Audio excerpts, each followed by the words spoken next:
बहुत समय पहले की बात है। एक छोटे से गांव में रामू नाम का एक गरीब किसान रहता था। उसका परिवार छोटा था, पत्नी सीता और एक बेटा गोपाल।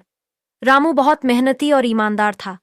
हर सुबह वह सूरज निकलने से पहले खेतों में चला जाता और देर रात तक काम करता। लेकिन उसके खेत में पानी की बहुत कमी थी। बारिश भी कई सालों से कम हो रही थी। फसलें ठीक से नहीं हो पा रही थीं और परिवार का गुजारा मुश्किल से होता था। फिर भी रामू कभी किसी से उधार नहीं लेता था। वह कहता, मेहनत ही मेरा असली धन है। भगवान पर भरोसा रखो, एक दिन अच्छा समय जरूर आएगा। एक साल सूखा पड़ गया। फसल बिल्कुल नहीं हुई।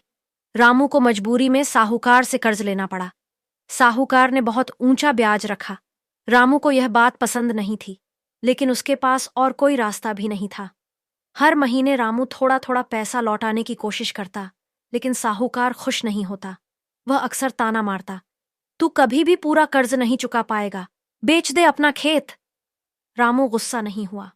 वह चुपचाप कहता, मैं मेहनत करूंगा और एक दिन पूरा कर्ज चुकाऊंगा। एक दिन गांव के पास एक बड़ा शहर का आदमी आया। उसका नाम था विनीत। वह एक व्यापारी था और जैविक खेती, ऑर्गेनिक फार्मिंग में दिलचस्पी रखता था। उसे किसी ईमानदार किसान की तलाश थी जो बिना रसायनों के खेती कर सके। गांव वालों ने उसे रामू के बारे में बताया। विनीत रामू से मिला और बोला, अगर तुम जैविक खेती कर सको तो मैं तुम्हारी सारी फसल खरीदूंगा और अच्छी कीमत दूंगा। रामू थोड़ा हिचकिचाया। मुझे ये तरीका नहीं आता साहब। विनीत बोला, कोई बात नहीं, मैं तुम्हें सिखा दूंगा, लेकिन तुम मेहनत और ईमानदारी से काम करना।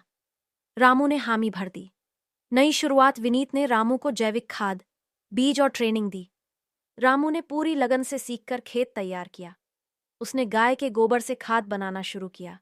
खेत में नीम के पत्तों से कीड़े भगाने के उपाय किए और जहर मुक्त फसल उगाई। कुछ महीनों बाद रामू के खेत में सुंदर हरी भरी फसल लहलहाने लगी। पूरे गांव ने देखा कि उसका खेत अब सबसे सुंदर और उपजाऊ हो गया था। विनीत ने आकर सारी फसल खरीदी और रामू को अच्छा दाम दिया। कर्ज चुकता और इज्जत की कमाई रामू ने सबसे पहले साहूकार का सारा कर्ज चुका दिया। साहूकार को यकीन नहीं हुआ। तूने इतना पैसा कहाँ से लाया? उसने हैरानी से पूछा। रामू मुस्कुराया और बोला, मेहनत से और सही तरीके से। अब मैं किसी का कर्जदार नहीं हूं। साहूकार को पहली बार अपनी शर्मिंदगी महसूस हुई। रामू अब गांव के बच्चों को जैविक खेती सिखाने लगा। दूसरे किसान भी उसकी राह पर चल पड़े। धीरे धीरे पूरा गांव बदल गया। सम्मान और सच्ची सफलता। कुछ सालों बाद राज्य सरकार ने रामू को ईमानदार किसान पुरस्कार दिया।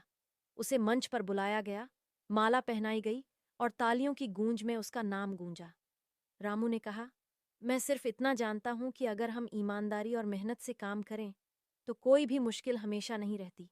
भरोसा रखो अपने आप पर और अपने खेत